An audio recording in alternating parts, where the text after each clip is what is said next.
you a lifelong fan of General Hospital? Are you a new fan who wants to know more about the history of the show? Do you enjoy talking about the show with others? Do you find yourself yelling at the TV? Is your self-care an hour a day in Port Charles? If so, we invite you to join hosts Amanda Kimmel and Shannon Coach at the place where all the hidden conversations take place and secrets are revealed. Meet us at Pier 54, a General Hospital fan podcast. Hello. Hi. Welcome to the Port Charles 411 today. Final. We finished Maxie. Final Maxie. It's been a ride. It's been so much fun, though. It has. It really has. It doesn't feel like that long. It really doesn't, because we've seen her go through so much. I mean, we're both older than her, so maybe we feel more like she's grown up with us. Maybe. There you go. I guess, in a way-ish. So we ended last week with Nathan dying. So that just crossed over into 2018. Mm-hmm. And then, as we had mentioned, back when we first started watching or doing all of the Maxie recaps, originally, General Hospital fandom didn't have anything after 2018, I think. Either 18 or 19. Her life stopped after Nathan died. Pretty much. But then a couple weeks ago, we did happen to see that somebody graciously went on and added some stuff. We are editing a lot of it, though, because a lot of it does talk mainly about Peter and the things that he was doing. And even though we know Maxie was with him and by his side during all of it, it doesn't talk about her reactions or her feelings. And it's horrible because if you listen to Monday's 411, neither of us had time to go through and watch. There's just so much Maxie to watch. There really is. Mm-hmm. So I just don't like her with Peter the way that I did with Nathan. So I could watch hours of Nathan and Peter. Just, I couldn't get into it. Yeah. So you know the basics of exactly what happened. And that's kind of where I left it at. Exactly. But so we're picking up after Nathan's death in 2018. But first, before we get into this week, we want to hear from you. Next week, we want to do a recap episode of what's the favorite thing that you learned about Maxie through listening to our show? Like, what was just like, whoa. Throwing a little Joey Lawrence there. You know, you're a certain age. When one word, God, he was gorgeous. Mm-hmm. I loved him. How could you not? I know. How could you not? I'm with you on that one. Some of your boy band crushes, I'm not there with He wasn't a boy band. He was all himself. Exactly. Mm-hmm. His torn jeans mm-hmm. and the white t-shirt with the plaid around his waist. And oh my gosh, those curls. Waves. It wasn't even curls. Right. It was like gorgeous. His hair. Megan calls it fluffy hair. She has a thing for boys with fluffy hair. Fluffy hair? Yes, if they have it cut like too short where it lays flat, she does not like them. But when it's just grown out that little bit, so but he had that gorgeous shoulder length. Yes, I don't know that she'd go for now that he's long, buzz but cut. whenever it's like up. I know. He aged well, though. He did. Good age well. job, Joey Lawrence. Mm-hmm. So we could do a whole podcast about Blossom too. We should. I just started getting Madeline into that show. Okay. Anyway, back to General Hospital. But we want to know, you know, because we've had so many people write in and say, I'm a newer fan. I had no idea about any of this. Right. So we want to know. It was fun to go back. Okay, so back to Maxie. So after Nathan died, Maxie found out that his father, Cesar Faison, had Huntington's disease. And Peter did a blood test with Dr. Griffin Monroe's help on March 16th. Like his niece or nephew, it's confirmed that he hasn't inherited the Huntington's disease from his father. Because they had tested James. Right. Yeah. Right. While in utero. Right. Yep. Soon he began having an interest in his brother's widow, Maxie Jones, constantly being there for her without her knowing who he really is. Griffin found out about Peter's true identity and later confronted him. Peter was able to manipulate him into not reporting him to the authorities. I feel like he had an interest before that. He had an interest when he was delivering James.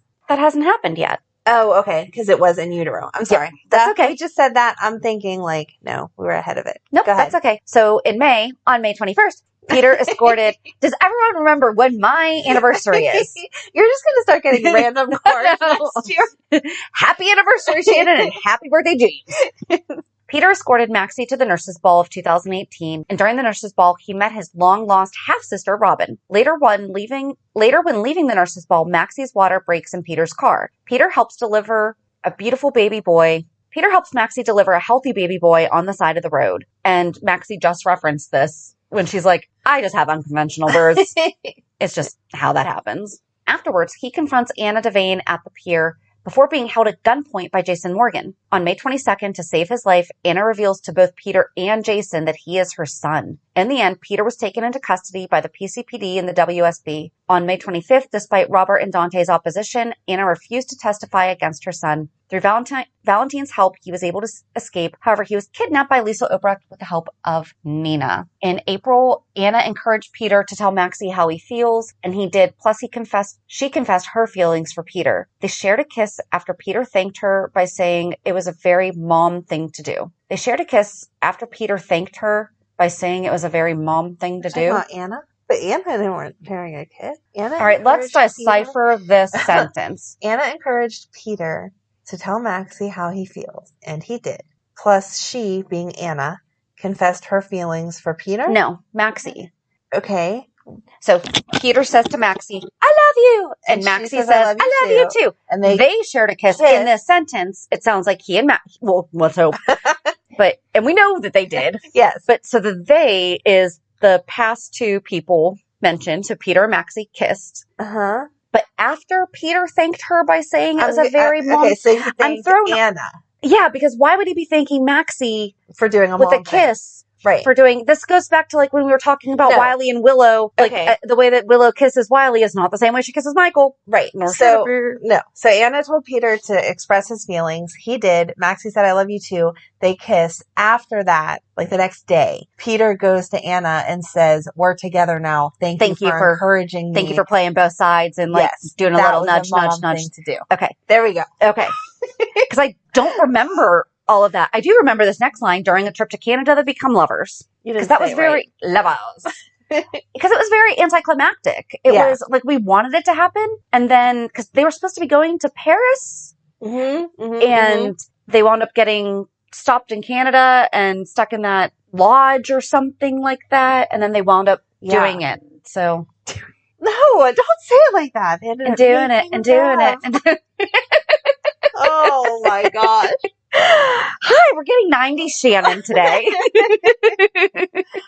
Wow. Okay. In June, Peter agreed to help Maxie find Dante and bring him home for Lulu. Peter was initially against the idea since Dante was suffering a case of PTSD, which 2018, I mean, this has been going on for a while. Yeah. But this is when Maxie was bound and determined, and so he agreed to help. And this is when Frisco got her into got her through those temporary clearances at the WSB facility in Ithaca where Dante was being treated. And this is when Maxie stormed her way into and then he almost shot her. Yes. And he winds up shooting Peter in the shoulder. But thankfully it was a clean wound and required no surgery. But that stuff earlier about Peter and the WSB, that's the kind of stuff that the next 6 months was filling in. And it was all Peter. Yeah. So I was like, okay, we don't need to talk. Maybe we should do Peter now that he's dead. He's gone. He's hid in a closet somewhere. It kind of makes sense to do right after Maxie. Yeah. Maybe. We'll see. We're not going to spend that much time on him, though, because he was so much shorter than her. Great actor, though. Honest to goodness. Yeah. No, I love his whole arc. I thought that he did a great job. He's one of those people that you love to hate. Yes. He plays it so well. Yes. Like Cyrus. It doesn't matter what I see Cyrus in from now on. I just don't Have you watched New Girl yet? No. You have not. Did you watch what I sent you? I sent you a YouTube link of, oh my gosh, okay, I have to find it again. Maybe, I don't know that I did. You would know. Yeah, then I didn't. Okay. I'm sorry. Okay. That, certain people, you're going to hate them forever. It doesn't matter what they do, because they played that role so well, and that's where we're at with Peter. Well, and that was 18 and 19. Mm-hmm. So I apologize. I forgot that basically... Well, she didn't really do much. I think that's why I don't like them, is her with Nathan, you saw Maxie. You saw life. You know what I mean? Yeah. She did stuff. He was asking her about her day at work and where she was going, and she was hanging out with Lulu, and she had a life outside of him, and then they complemented each other. And it was perfect because Lulu and Dante were together also, and so they were doing coupley things. But when she got with Peter, it was like her life really did end. She was just Peter's girlfriend. Well, so here's the thing. So I think that all that happened in 2018. Did she not do anything in 2019? Was that when she was out sick? For a whole year? Not for the whole year, but for big chunks of it. I don't remember, but I still feel I don't know. Because we're cutting off in June, and then it talks about, the rest of it is all August, September, October, November, and December for dates for, and it just all talks about Peter, basically stuff with Helena, and then Andre, and then Sam, and Franco, and blah, blah, blah, blah, blah. I feel like all she was doing then was working. So you just saw her at Crimson. Because remember, she put together the magazines a bunch of times, and she was arguing with Nina about that stuff. Yeah, but I feel like we're missing it. We have 5 more paragraphs about Peter, but it cuts off in December, but then it doesn't come back to in January, February, whatever. Right. So I think that was only 2018. We're going to Google real quick. Google is your best friend. Well, shoot. I mean, fortunately, but unfortunately, the only thing that we're getting right now is... It's all the recent stuff. Yeah, with her brain surgery. Mm-hmm. All right, so here's something that you guys can help us fill in, you know? If you remember what happened in 2019 to Maxie, because we did horrible research. We did no research. Let's not even say we did horrible research. We just didn't do it because it was so... It feels like yesterday. I know. But I don't think we're missing anything. Okay. I think that was all she did, was work at Crimson. Okay. Because it would have been 2020, which I'm assuming it's going to get into here, that she would have got pregnant. So that is that whole storyline. Mm-hmm. And it isn't right before she got pregnant whenever she joined up with Lucy. I think so, yeah. So that would have been 2020. Yeah. She didn't do anything else. Yeah. Okay. So She's just working babies. Yeah. Or like a side role to all the Lulu stuff. True. But it's not really her. It's just her standing there. Right. While they're doing whatever. Which makes me sad because she's such a good character. She deserves her own stuff. Anyway, on March 6th, Peter framed Liesel Obrecht for Drew's presumed death and for both counts of attempting to murder Andre Maddox and for attempting to murder Franco Baldwin back in December of 2018, which resulted in Anna gleefully having 2 WSB agents arrest her for Peter's crimes. That was whenever she was like hiding all that stuff. Yeah. Maxie was devastated, and he consoled her while still keeping his secrets and lies under wrap. On April 14th, Peter is at Anna's house to help get Violet's birthday party set up, and Robert asked for his help with balloons. Robert pretended to try to make peace with Peter, who was skeptical but played along. Robert then claimed that while they would never be best buds, they could coexist. Later on, Peter called his henchman to let him know to go ahead with a distraction for Robert, since he could still be a problem. And that was... I mean, it's all Peter. And then we thought that he killed Holly. Oh, that's where it's going to take us. On April 20th, it was revealed that the distraction that Peter created was Holly Sutton's death. Robert received a call that seemingly confirmed her demise, much to his heartbreak. On March 6th, Peter met with his henchman and told him that he only wanted a distraction and not Holly's death. The henchman claimed that he had nothing to do with the incident that caused Holly's death. And I feel like I guess there really wasn't, this is probably very similar to 2019, what's missing, because Maxie was falling in love with him, and Robert's like, there's something shady about this guy. Yes. And Peter, we're seeing in the background, but we're also still seeing Maxie love him. Right. So, yeah. The Holly stuff makes me mad, though, because we saw her in that room, and now we're not doing anything with it. Well, but the problem is that was all filmed before COVID. Right. So, but we're what happened? Forgetting that she's still locked in a room somewhere. I don't know. And now Peter's going to be dead. We're never going to find him. Oh my gosh. Yes. Okay. She's going to be lost forever. No. I don't know. But it annoys me when they don't even mention... Like, he could have had a phone call before he died with the bad guys saying, I'm sorry, she's being difficult, move her to a different location. Or they could have shown the henchman or whoever kidnapped her delivering the news of Sean Donnelly's death and her reaction in the cell or in the room wherever she's being held captive. Right. And showing her devastation. Mm-hmm. See? Drop the ball, guys. Another storyline, but still, the Holly stuff, we want to know what's going on. On August 19th, during the 2020 Nurses Ball, Maxie accidentally reveals to everyone that she is pregnant after a microphone malfunction before her Deception Cosmetics pitch. See? So at some point in 2019 is when she went to Deception and left Crimson. Because she was getting tired of taking over for Nina and filling in the gaps and everything. Yep. Peter finds That was a huge storyline. That was a huge storyline. Okay. She stood up to Nina and said, give me what I'm worth. And Nina wouldn't do it. So she went and they were trying to get the funding for Deception. Because that was the green issue and she made it all work and everything. Exactly. But I feel like they don't think that it's really a storyline because you can sum it up in that one sentence. She left Crimson and went to Deception. Done. That's still a major event though in her life that it should have been. I agree. Okay. Peter finds Maxie afterwards and she confirms that she's pregnant. I mean, why would she have said it if it wasn't true? They embrace and share. Wait. Do we remember that she faked a pregnancy before? Shh. Remember how we talked about people changing as they get older? I know. She's a new person now. They embrace and share in their excitement for the baby. Mac and Anna join them and they confirm the news to the grandparents-to-be who are both overjoyed. Which was sweet. It was sweet, but you knew that she was missing something. On October 12th, Peter and Maxie officially get engaged while they were at the hospital for a checkup on the baby. On October 13th, at the hospital, after getting a clean bill of health on the baby's genetic testing and reuniting with his sister. Oh, they're testing this baby. I'm still back on James, and I'm like, didn't we say we just did that? Sorry. Reuniting with his sister, Britt, Maxie proposes to Peter. Peter gets down on one knee and accepts, professing his love and commitment to Maxie. On October 30th, a genetics test revealed to Anna, Valentine, and Finn that Alex is Peter's mother, not Anna, as And they no, it first didn't. assumed. But no, it didn't. All it said was that Anna did not have the marker for RA. Right. Anna refuses to tell Peter the truth, and he and Maxie both still believe Anna is his mother. Peter and Maxie plan to have a double wedding with Finn and Anna in January 2021. On December 12th, 2020, Peter and Maxie find out they are having a baby girl. Does this mention Alex kidnapping her? Mm-hmm. No. It's going on to this year and the wedding. Yeah. So yeah, right as they were finding out the truth is whenever Alex came back and kidnapped her and put her on the haunted star and all that. Yeah. I feel like that needed right. Guys, we're so sorry. All right. After many preemptions and impeachment interruptions, the double wedding will now take place the first week of March 2021 in the Metro Court Crystal Ballroom. On March 1st, Maxie can't be found as she is at Nathan's grave talking to Liesel. Maxie ignores Liesel's warnings about Peter and heads back to prepare for the wedding. Valentine asks Anna if she is ready to go through with their plan.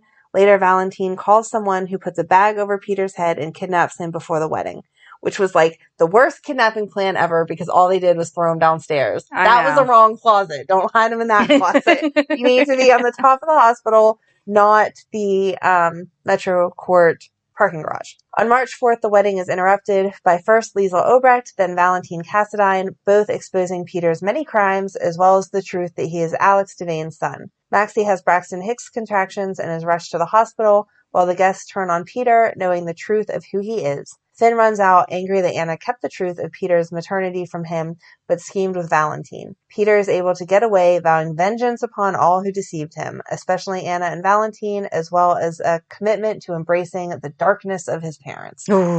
Which was just so dumb. Anyway, after getting home from the hospital, Maxie vows that the man she loved never existed. Peter shows up at her apartment, desperate for them to run away together. She firmly believes he committed his crimes, and they are overthrowing their relationship, his belongings, and especially him, out of the apartment. She vows to her unborn baby, Lou, that she will protect them. It doesn't talk about that whole conversation about them choosing the name for Lou either. It doesn't talk about the fact that Lulu was in an explosion and in a coma and how she handled her best friend. Right. Feel like so there are a couple things totally missing. And obviously now, I mean, this has only been in the past few weeks, but now she's had the baby. Exactly.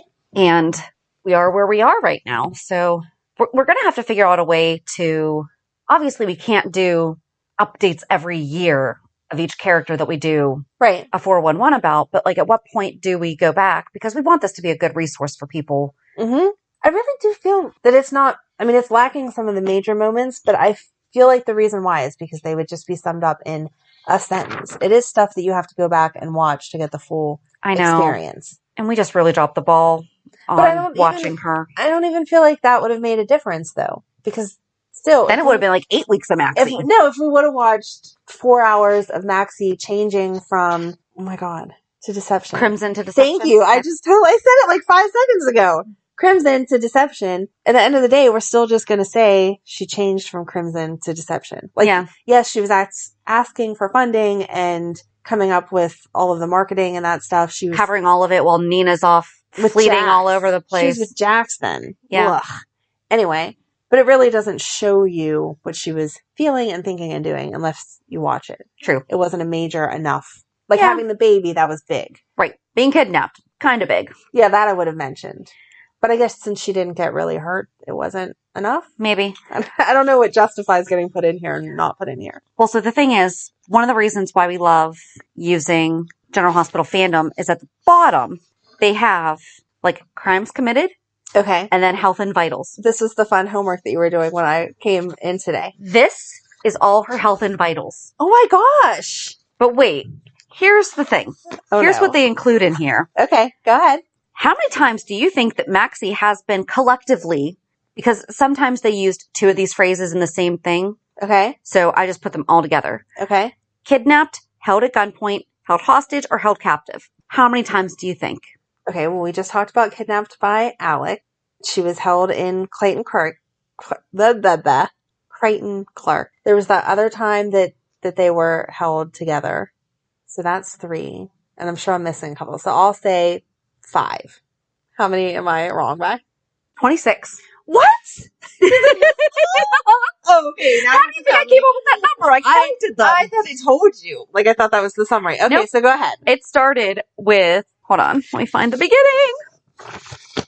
Kidnapped by Ryan Chamberlain in June 1993. Okay. Along with her mother, Felicia, and her sister, Georgie, in 2002. Xander Smith, held at gunpoint by Murphy in 2005. Held at gunpoint by Jenna in 2005. 2005 was not a good year for her. Held again at gunpoint by Murphy later on in the month, same month. Okay. By Manny in December. Oh, Manny. I forget. Held hostage at gunpoint at the Metro Court by Jerry Jackson and his team. Okay. 2007. Held hostage at gunpoint in 2007. In April, so 2 months after that. Held at gunpoint by Carly, using herself as a human shield to protect Coop, who was holding a gun on, and that was November. Oh, okay. 2007. Held hostage at scalpel point. I included that. Because it said hostage. That's what I'm talking about. Yeah. By Dr. Devlin.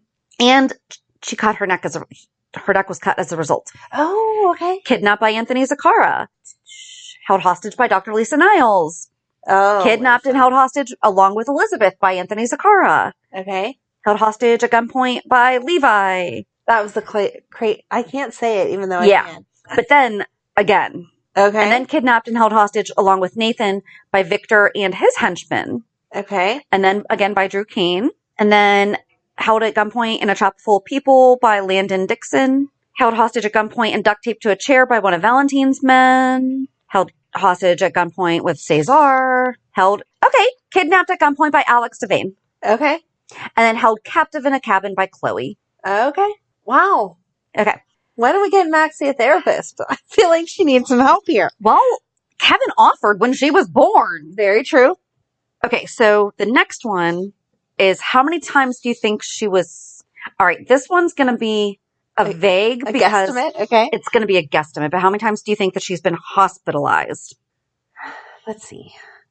So I'm just going to pick a number for what her heart stuff. So we'll say 6 times for her heart stuff. And then 3 kids, so we're at 9. You said she cut her neck, so 10. Let's go with 12. Okay, so that's actually where I kind of am because I just found 2 more in this. Oh, okay. But then I'm also looking, wasn't she was held in the hospital due to the false labor and testing her for preeclampsia and everything. Yeah. So now we're at 13, but it started with her Kawasaki's. Okay. And needing the heart transplant. Uh-huh. And then when she overdosed on ecstasy, I'm assuming she was hospitalized because it doesn't say it, but kind of assuming there. Right. She suffered a heart attack and went into heart failure in 2005. And then 2 months later, she went back into cardiac arrest.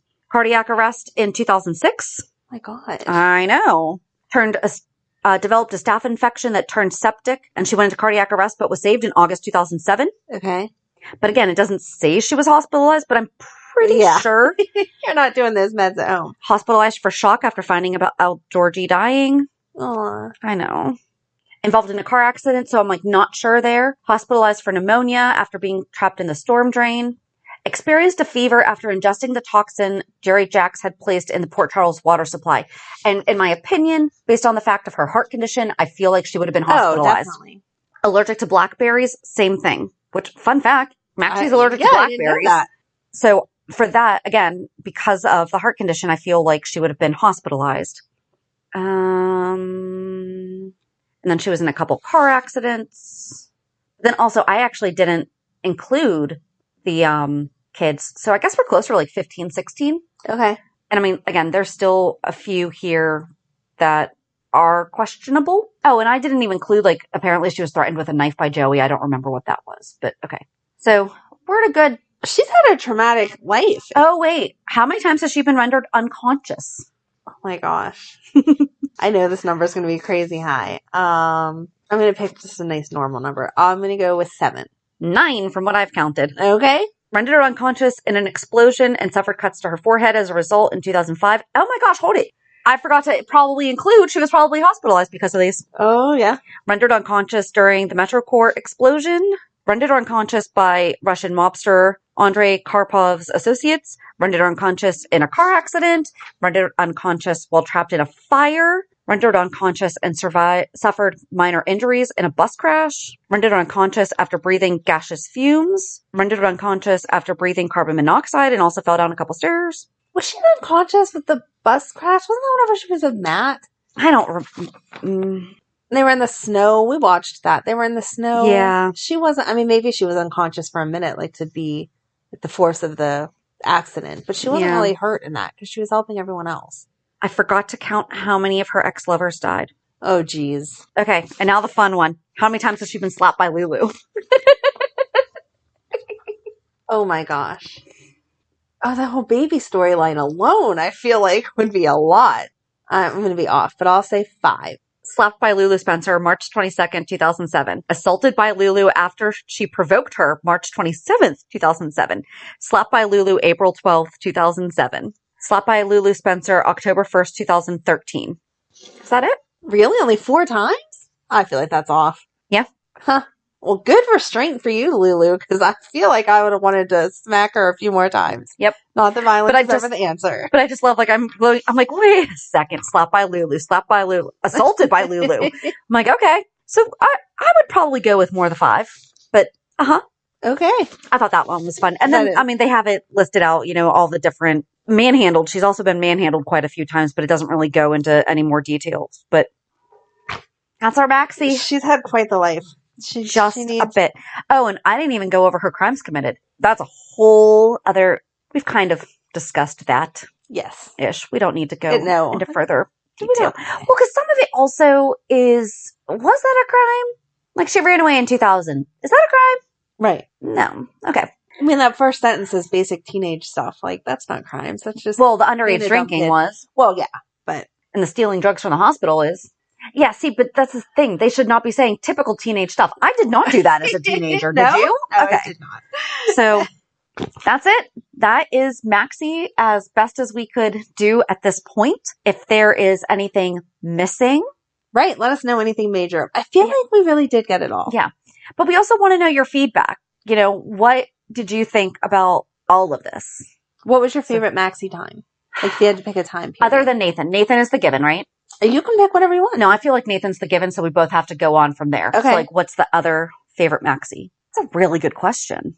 I like her and Georgie. Yeah. I miss her having a sister. Yes, I agree. They were it was a good sister bond because they fought like sisters do, but then they made up and stood for each other the way sisters Which is probably why she and Lulu work out so well, because Lulu's the only girl, so she's not really used to that. But Maxie's like, all right, so we fight. That's cool. Right. We'll move on. What about you? I was going to mess with you and be like, probably her friendship with Sam. Shut up. Because they've just been so Has she done wonderfully Has she done wonderfully friend things? Yes. I'm not saying that they're not to friends, the point but every time they refer to each other, it's like, my best friend. Really? No, your best friend's in a coma, girl. Exactly. Or my friend that I've been friends with forever. Yeah, you've done friendly things like once every 3 years for the past 10 years maybe, but they're still not. Well, and the thing is, it's almost like Maxie's a better friend to Sam than Sam is to her because she planned Sam's proposal. Yes. She planned Sam's baby shower. Right. Like, granted, that's Maxie, one-sided. Yeah. but I feel like Sam's benefited more from the friendship than Maxie has. Totally agree too. I was just going to mess with you and say that. Maybe Sam, here's the thing. Here's the crazy thing. Shouldn't Sam as a PI be wanting to work with Dante and be like, listen, girl, I got you. Right. Dante, you're going to have to ignore some stuff that I'm going to have to do here. Yeah. But I'm going to find your baby. Right. No, she didn't even offer her skills. She did not. Okay. We really don't like Sam this time. They're just writing her so badly. They're dumbing her down like we've talked about everybody else. Yeah. She has no skills without a man by her side, and it's annoying. Right. Anyway, my for real favorite is just her with Spinelli, which I feel like is also a given, but especially whenever they were on again, off again, and Ellie first came in and she was so jealous. I liked that. It felt like, again, true drama because that's how you would feel. Right. No, absolutely. So, I liked that. And her and Mac. Yeah. I guess just like her and her really, because she can be spoiled. She can be bratty, but she loves her people. Yeah. So she's definitely one of my favorite characters. I agree. When they use her to her potential. Right. Like how they just did with her giving birth. And yes. like all of that was great. Yes. That Heinrich. Scene. Yes. Heinrich. Just remember the last things that he heard her say was her calling him Heinrich. Yeah. Love it. But let's keep her that way. I agree. And I mean, how were we supposed to know that during Maxie May that turned into Maxie May June was also going to be a very serious time in Kirsten Storm's health? Right. You know, so we definitely want her to get a full speedy recovery, but take your time, girl. Yeah, brain surgery is not something you want to rush. We love you from. and we want you back ASAP, but we want you to be okay. Yes. First and foremost. So in case you're listening to this podcast, we do love you. Oh my gosh. We're sorry for some of the things that you've had to go through. And yeah, just hope that it all goes. I mean, I really don't know what to say because just keep that. I hope Em's taking good care of you. Yeah. They're so cute. They are. So yeah, I guess that's it. That's it. So join us on Monday as we talk about this week's shows. Have a good weekend. And we'll meet you at the pier. Bye. Bye. If you enjoyed today's show, we invite you to go to pier54podcast.com to subscribe on your favorite platform. Don't forget to leave us a review. And you can also follow us on many social media channels. Just search for Pier 54 Podcast. Also, we are not perfect, so if there is something that we missed or messed up, just let us know by emailing us at pier54podcast@gmail.com.